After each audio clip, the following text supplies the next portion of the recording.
Hey guys, Robbie K here, coming at you with another, and I repeat, another Robbie K's movie reviews. Now I'm sorry that this first one is a little later than I anticipated, but I guess better late than never, right?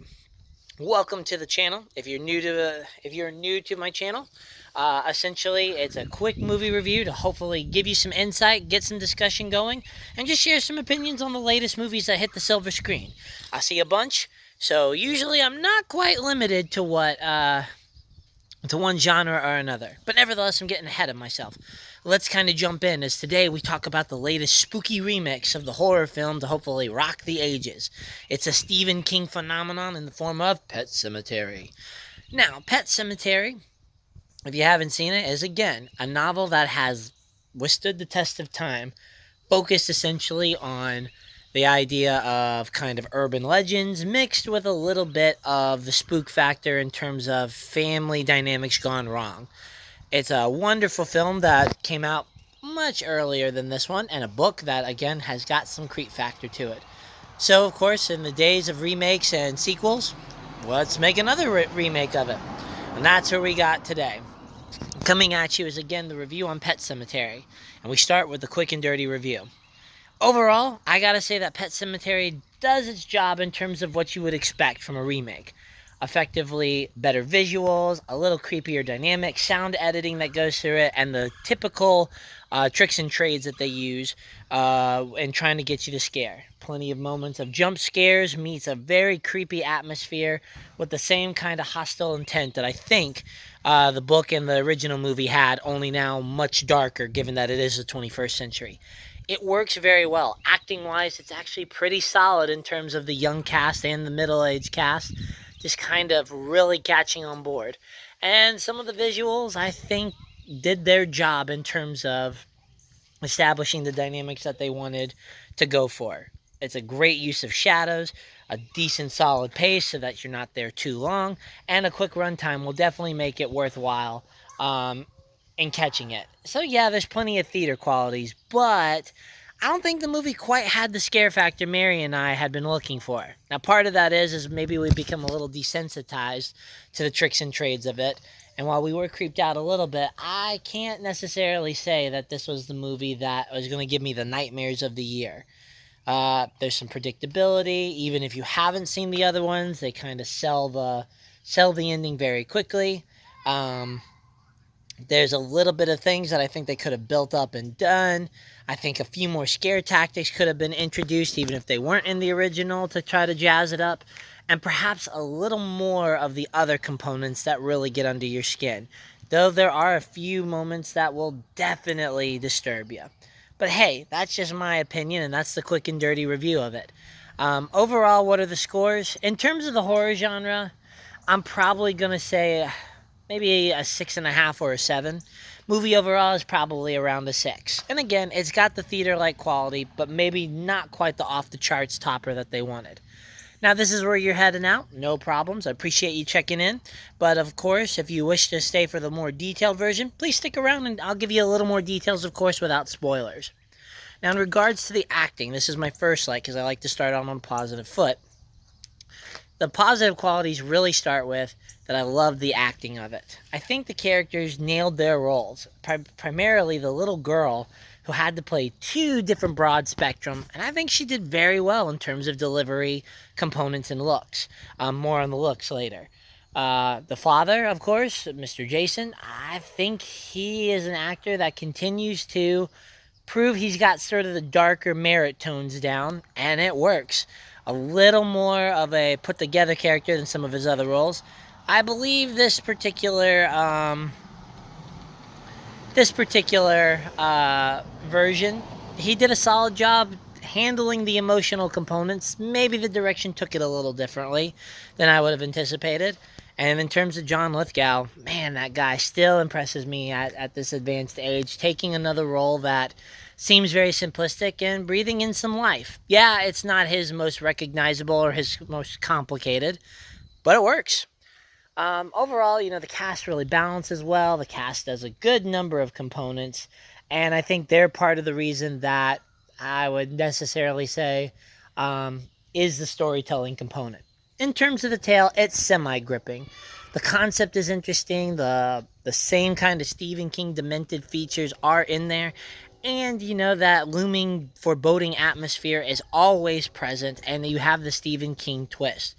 More on this in the dislikes, but it just didn't quite get executed to the same level that we've seen other films and renditions be done that I think it was missing. Still not bad, but not what I was hoping for. In regards to kind of the visuals, I guess that's going to be the next thing. The blend of makeup with computer generation as well as just the setting itself was all very well done.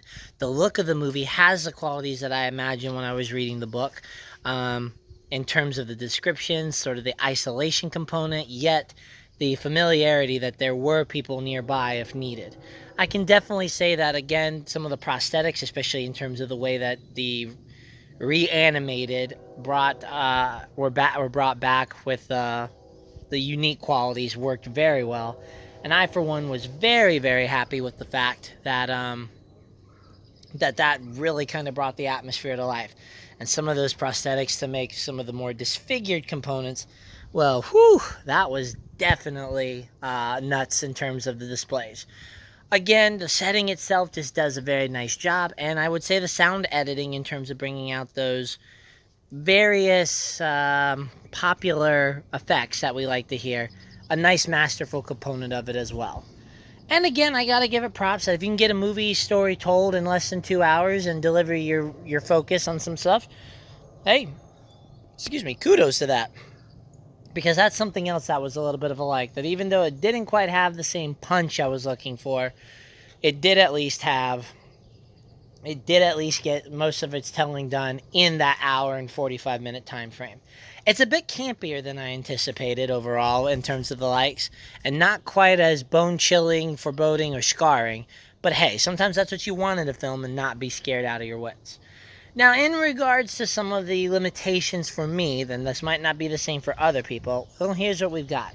First of all, we do have some directional components that brought the emotional factor maybe a little out of the frame that I was looking for. I gotta say that that was just one dislike, as it's just, I don't think when you kind of dive into those cheesier moments of displays of emotion, it just kind of takes away from the atmosphere you're looking for. The second thing is I think the montage syndrome happened a little too quickly. Even though I think that's happened in the other renditions, there wasn't enough of that suspenseful build-up to offset how quick we got to kind of where the end game was. Again, it's not a bad thing, and it's actually kind of balanced, but at the same time, I was looking for a little more integration into the other things. There's a lot of these side stories that I think are there, and I think actually I can't really complain because I think they work well, but it just felt like something was missing in terms of each of those elaboration components. And again, when you take a Stephen King book which has a multitude of components all brought in, I know it's very difficult to do in that time frame we just talked about. But why we didn't get a little more of John Lithgow's integration and component into it is kind of beyond me. But again, it's limitations to the book. I would say that the biggest thing and dislike that I have or limitation comes from the fact that it's more so the scare factor. Again, it's not that it's not scary or lame. It's the problem is it falls into too many cliches and doesn't kind of capture that Stephen King component that he has made famous in his literature pieces. Yes, the story is there, and yes, the story still kind of goes along with the book. Again, I haven't read it in a long time, and looking up at some comparisons, I think it's stuck pretty well, but it's just missing that small atmosphere that I think it and some of the other books of his have managed to capture in movies. Regardless, it was just missing those components. A little bit too much of the predictable scares, the obvious lead up of things just randomly happening, the jump outs, and throw in the predictability of just them throwing a lot of these components. And again, even if you haven't read the book or seen the original, you're going to be able to guess this. And maybe that's just because it's difficult and the number of movies, it keeps it fresh. But there's just those missing suspenseful pieces that are just a little bit over and out, and I wasn't quite on the edge of my seat like the trailer seemed to think it was going to.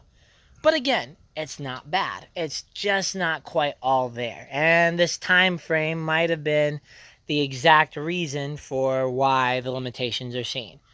But hey, what else do we have here? Well, overall, the movie does its job, and again, I did have fun with it, and it does fill its role of kind of being the horror. But I don't think it quite has the same chilling one, which makes it difficult to say, do you go see this film or do you not go see this film in theaters? And while there are enough components with it to say it is theater worthy, you may not want to go to this one expecting yourself to be kind of stuck in your head in a nightmare induced factory that Stephen King's works can. And I would say revisit the book in some form or manner. But hey, that's just my opinions. I'm always interested to hear, because if you see different angles that I don't, I'm more than happy to start taking those into account, because as I try to help others, others teach me to become a better reviewer. So that's what I'm hoping to do.